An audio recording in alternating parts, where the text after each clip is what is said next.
Three so far. Trisha Piatos has been red hot. Look at the three-point shot. Look at the defense. She leads the Lady Archers in scoring so far with 7 points. On the other side though, only averaging a shade over 6 points per game, but Risa Paig exploding for 8 first half points for NU. Well, for DLSU, there were nine girls who scored. And of course, Camille Claro had 2 points, while Trisha Piatos had 7. Etong si Andre Ong had 4, Corcuera had 4. We were talking about the offense that's needed from this girl. Bernardino only had 6 points and Tonko with 5. Visibly missing on the part of NU is actually Sheila Gupilan. And Ara Abaca, who has been given the options, the opportunities to shoot, but so far shooting 2 for 9 in the first half. Let's see if she can get herself going here in the second half. So hold on to your seats. Last 20 minutes of basketball action. Who's going to win the championship in season 76 of the women's finals? Bernardino, excellent spin move. And she gets to 8 points now. And they go to their advantage right away. No? The taller team actually are the blue shirts of NU. They get the lead to start the third quarter. And remember, the third quarter was when NU pulled away in game number 2, outscoring DLSU 18-9. It's a good start for the Lady Bulldogs. A basket and forcing LaSalle to a turnover. Gupilan, though, missing on that triple. Abaca passes it up ahead. Aliana Ong fakes, and it's a good one. Again, fast break points. They had 7-0. Now it's 9-0. Advantage De La Salle. And Shelly Gupilan going back to game 1 mode, wherein she was bringing down the ball. Did not see Miller Ong sneaking up from behind. Always from the blind side. Gupilan was bringing the ball, something that she did in game number 1. I'm sure some adjustments will be made by the coaching staff of National University and not to allow Gupilan to bring down that ball. As Ara Abaca scores her 6th point of the game. Now that's a rhythm shot there by Ara Abaca. She knew exactly what she was going to do with that basketball once she caught it. Gupilan, nice pass underneath to April Bernardino. Something that you will have to do really to attack the defense of the press. And that time, National University scoring their first fast break points. Abaca fakes, fires. Oh! Off to a hot start here in the third. Ara Abaca easily matching her output in the first half. Gupilan trying to get it inside to Apriam Piatos with a near steal. Bernardino pushing Abaca, kicks it out to Joy Bonleon. Bonleon couldn't get it to trickle in. Here comes Miller Ong. Piatos receiving the cross-court pass. And Apriam comes up with a rebound.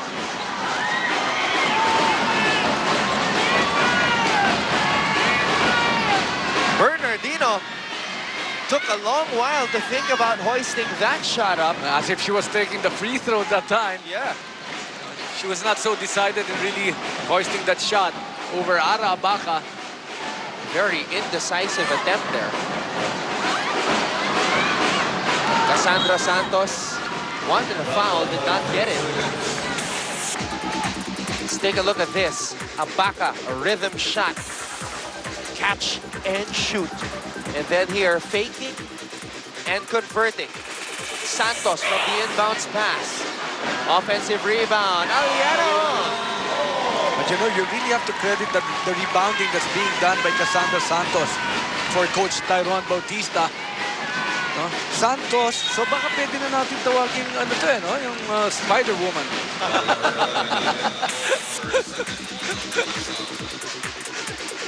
Aliano with a hook. She's also been playing splendidly here, doing her role for Coach Ty Bautista. Aliano in this game with 8 points. Gupilan. Bernardino Gupilan inside pass. Abriam converts. That ball was still undecided until it went in. 6 and 23, 3-point lead. This is the finals. Abaka. Taas ng quality ng ball game, Ton, you know? Yeah. And we've had 14 lead changes, 5 deadlocks. And no team has been able to come up with a huge margin.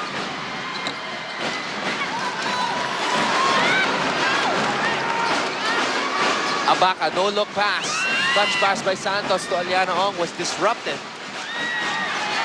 But Andrea Tonko unable to hold on to the leather. That's an unforced error on the part of National University. Coach Pat telling everybody, settle down. Don't be in a hurry. Coach Pat Aquino wanting to be recognized as the coach to have delivered NU its first women's basketball crown. From UPIS, batch 88. Then, of course, played 5 years for UP, 1989 to 1993. A spin move by Tonko. Here comes Abaka. Abaka.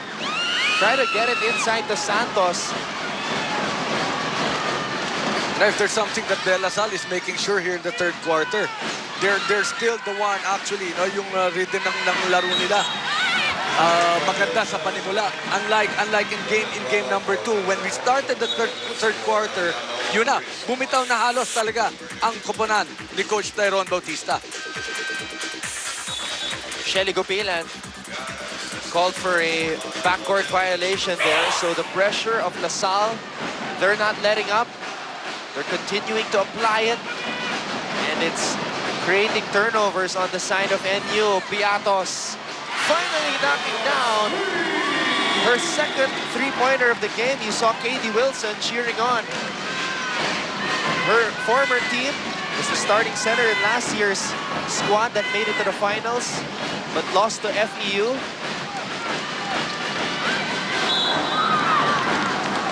I'm just so amazed with the defensive rotation that Coach Tyrone is doing here against NU, as we see that knockdown 3 points from Trisha Piatos to make it a 6-point lead, 41-35. Now, I mentioned a while ago, Shelly Gupilan, definitely one of the leading candidates for finals MVP if NU goes on to win. But if LaSalle goes on to win, Piatos is the early favorite here for LaSalle. She has 10 points. And she has scored in double digits in all games here in the finals.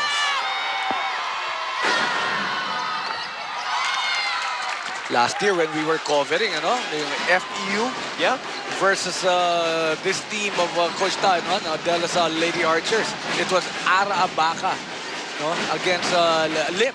Aliana Lim of FEU. That was a perfect season for FEU.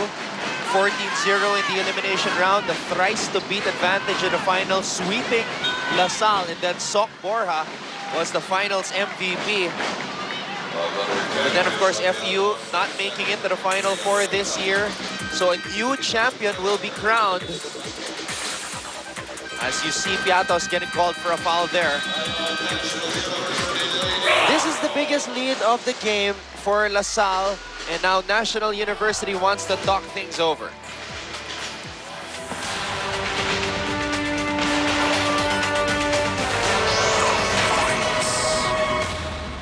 Susunod sa FPJ ang nag-iisang alamat. Hindi kami pumunta rito para makinig ng sermon. Sa panig ng kabutihan, mag-uumpisa ang laban. Maaaring hindi mo na ako nagpapila.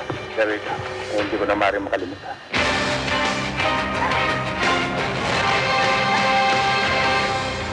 Santo Domingo sa FPJ ang nag-iisang alamat. Ngayong linggo, 6 ng gabi sa Studio 23. Iba, kabarkada. Susunod sa Lunchbox Office, Diskarte na, Chong. Sino ba naman ang magkakagusto sa akin? Hindi naman ako pogi. Cute lang ako. Hindi ka na, Chong. Ako isang binatang matipuno ang katawan dahil laging matigas. Kala ko matigas ka. Hindi ako matigas.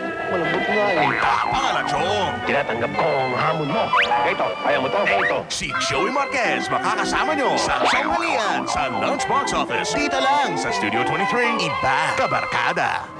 Taong bastos! Ay. May paglalagyan ka. Tandaan mo yan. Cause I'm back on the streets again, rolling with my boys and my freaks again. Now we're coming across the track, watch your backs. It's time for the maniac attack. Back with the faces, in with the boys.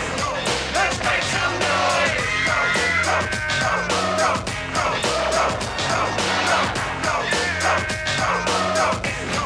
Let's make some noise.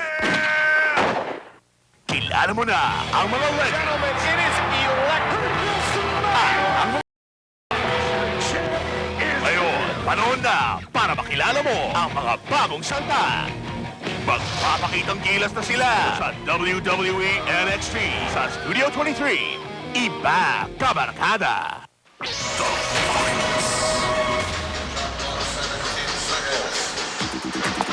You're watching game number 3 of the women's basketball finals here in UAAP season 76. Camille Claro with that baseline floater, a shot that you noticed Nasal has been working on and using in the game. Shelly Gopilan going beast mode now. And now is the perfect time to go beast mode because Shelly Gopilan with 2 points inside to whittle the lead down to 5 points. And 3 you- and 43. sensing that LaSalle was pulling away with a 7-point lead, going to one of their most potent scorers, Shelly Gopilan. Ina Corcuera underneath. Corcuera faking off Gopilan. What a move. Veteran smarts being shown right here by Corcuera. She has scored 6 points, and we were talking about the offense that's needed from the big ladies of Coach Tyrone Bautista, something that they were able to do in game number 2. Baig running into that LaSalle defense. That's traveling. Shelly Gopilan just using her body to shield the basketball.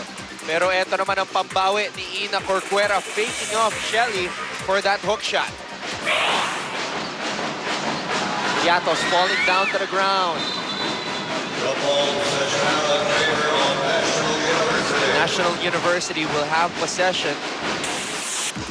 Let's take a look at it one more time. Piatos just losing her balance.